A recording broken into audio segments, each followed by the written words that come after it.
Tribunal baixou a resolução número 22.205 no dia 23 de maio de 2006. Nesta resolução, ele regulamentou a Lei 11.300 e disse o que se aplica e o que não se aplica imediatamente.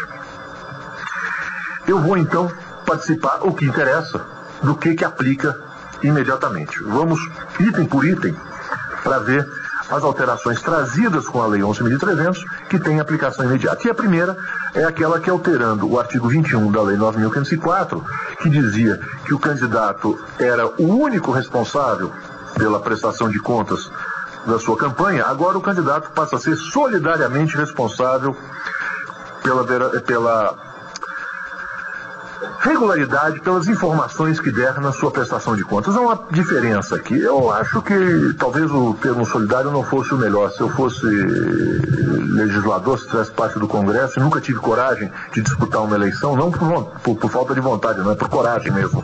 Eu tenho a maior admiração por essas pessoas que se submetem à vontade popular, que se submetem a uma campanha eleitoral. Mas eu teria trocado o solidário por principal responsável. Porque o único, me parece que isso decorreu num caso do Paraná, em que se entendeu, quando tinha-se provas efetivas em relação ao responsável financeiro, o tesoureiro da campanha, vamos dizer assim, e ele veio e argumentou, olha, mas eu não sou o responsável é o candidato. Ele, no mínimo, tinha que ser corréu nesta ação penal, e o tribunal acabou dando ganho de causa a ele para se reabrir todo o processo. Essas coisas que ficam andando e nunca chegam ao final. Mas, solidariamente responsável, eu tenho muito medo deste grau de responsabilidade solidária, porque ela varia muito. Se dissesse que é o principal responsável, eu acho que é fundamental, porque é muito importante que se saiba que toda a campanha é feita no interesse do candidato sob a responsabilidade dos partidos políticos. Então você não pode chegar, designar para a sua campanha, para a parte financeira da sua campanha, uma pessoa que talvez não tenha mais ou menos expressão social, mais ou menos importância, e diga, bom, o problema é todo dele. Se teve dinheiro errado na minha campanha, a culpa é do meu tesoureiro e eu não tenho nada a ver com isso. Isso não é correto. Isso não se pode admitir.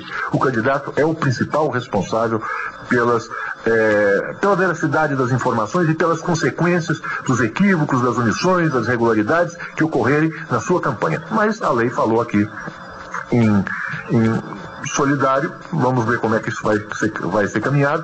E claro, volto a dizer, tudo isso depende muito da interpretação que o Tribunal Superior Eleitoral der a estas normas. Eu queria fazer um parênteses aqui para lembrar no caso do artigo 41A da Lei 9.504.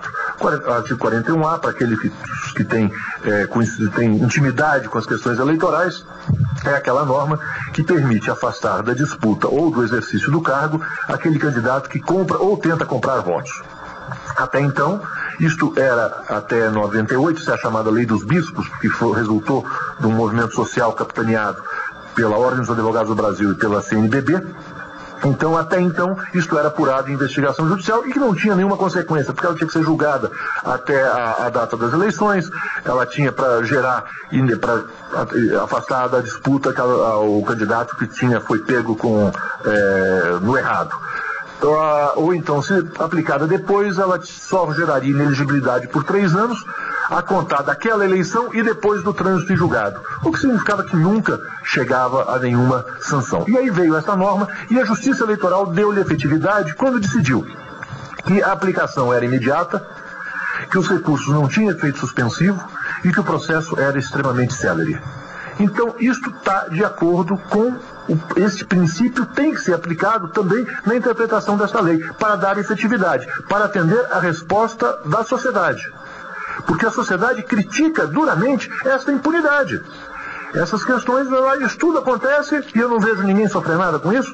Não, o Poder Judiciário tem a obrigação de ter decisões eficazes e efetivas.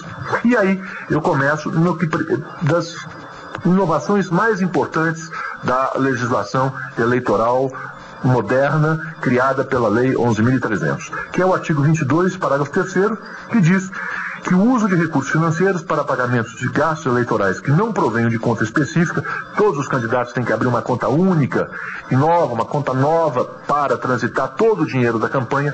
Todo o dinheiro da campanha tem que passar por uma conta específica Não pode ter aquele negócio de, olha, recebi uma doação, pus no bolso, gastei ali, não. Recebi uma doação, a doação vai para essa conta, sai dessa conta com destinação específica. Então, se cria aqui que, se você pagar alguma conta de campanha com dinheiro que não venha daquela conta bancária específica, você terá suas contas rejeitadas ao final. E se comprovado abuso de poder econômico, ou seja, se este pagamento, se esta irregularidade tiver um potencial suficiente, levará a cancelamento do registro da candidatura ou cassação do diploma se já tiver sido otorgado. Então, pela primeira vez, nós temos uma norma permitindo a aplicação de uma sanção efetiva para irregularidades financeiras em campanhas eleitorais. Isso é da maior importância e depende, claro, da interpretação que o tribunal der a isto. Mas eu acho que isso terá uma interpretação consentânea com a vontade da sociedade de se dar uma consequência imediata. Tem também o parágrafo seguinte, que é uma alteração do parágrafo 4º, que se cria aquilo que o tribunal já havia feito em razão da sua jurisprudência e através das suas instruções. Agora passa a ter uma base normativa, que é a remessa das conclusões do processo de investigação de contas, deste processo de apuração das contas, quando rejeitadas, ele é encaminhado ao Ministério Público para os fins previstos no artigo 22 da Lei Complementar 64, ou seja, para que se abra investigação judicial por abuso de poder econômico.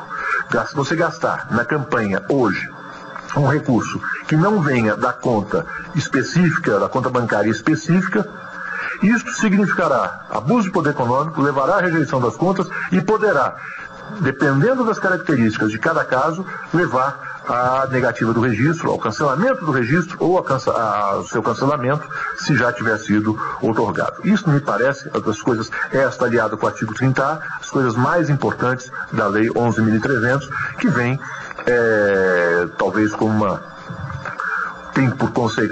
Isto é consequência, no meu modo de ver, dos escândalos que abalaram alguns partidos políticos em passado recente. Quer dizer, isso foi a resposta de dizer, olha, esta bagunça na conta das campanhas de dinheiro circulando por fora não pode continuar. Qualquer pagamento hoje por dinheiro de Caixa 2, é esta a leitura em bom português deste artigo, de pagamento com recursos de Caixa 2, afasta do exercício do cargo aquele candidato, desde que tenha uma importância, um significado. E aí, no artigo 23, se cria também a necessidade de que as doações devem ser feitas nesta conta. É obrigação que já existia, e havia uma discussão que eu até no segundo item dessa daqui eu tenho alguma dúvida séria, porque acho que aqui nesse ponto piorou um pouquinho, porque antes era todo e qualquer valor.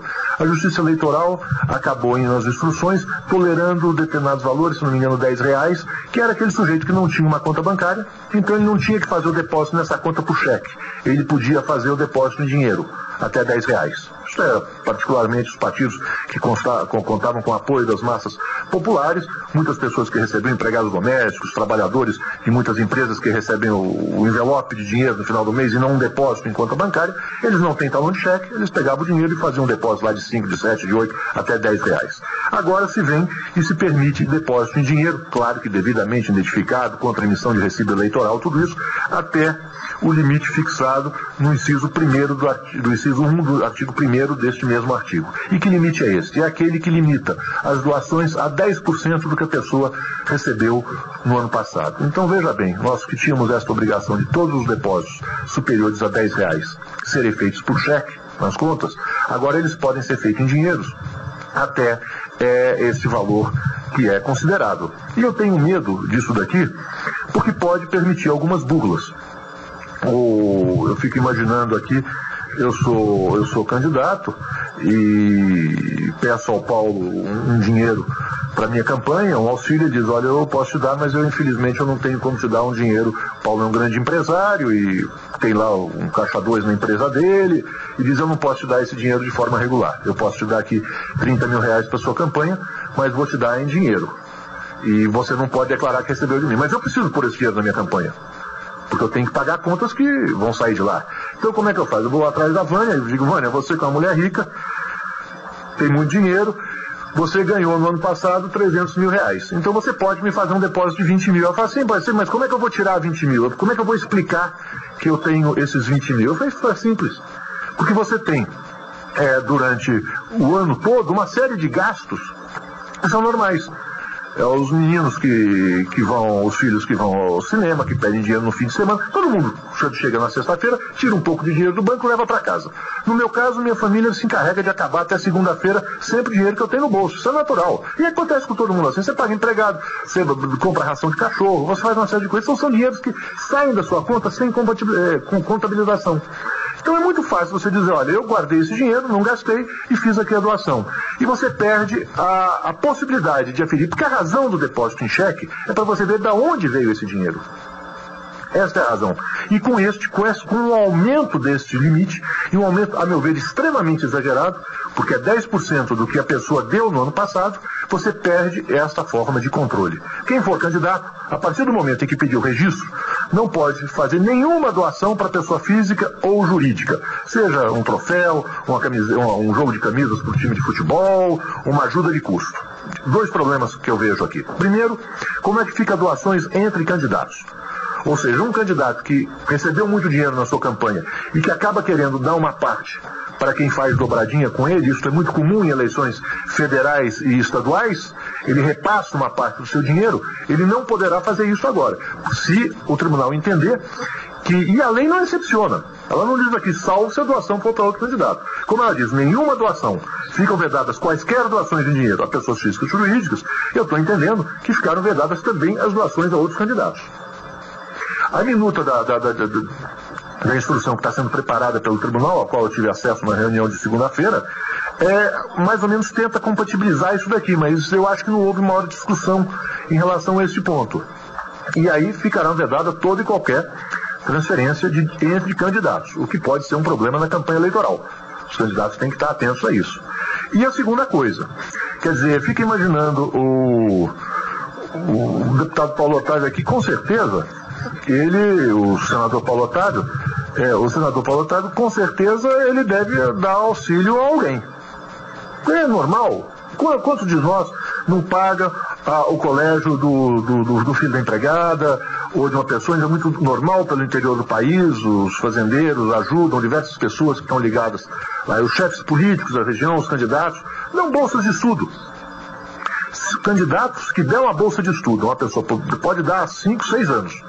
A um garoto, ele vai ter que atrasar o pagamento dessa bolsa de estudo durante esse período entre o registro e a eleição. Porque nesse período ele não pode fazer nada. Dá um troféu, dá uma ajuda de custo, dá uma cesta básica, absolutamente nada. É moralizadora a norma? É. Mas será que ela não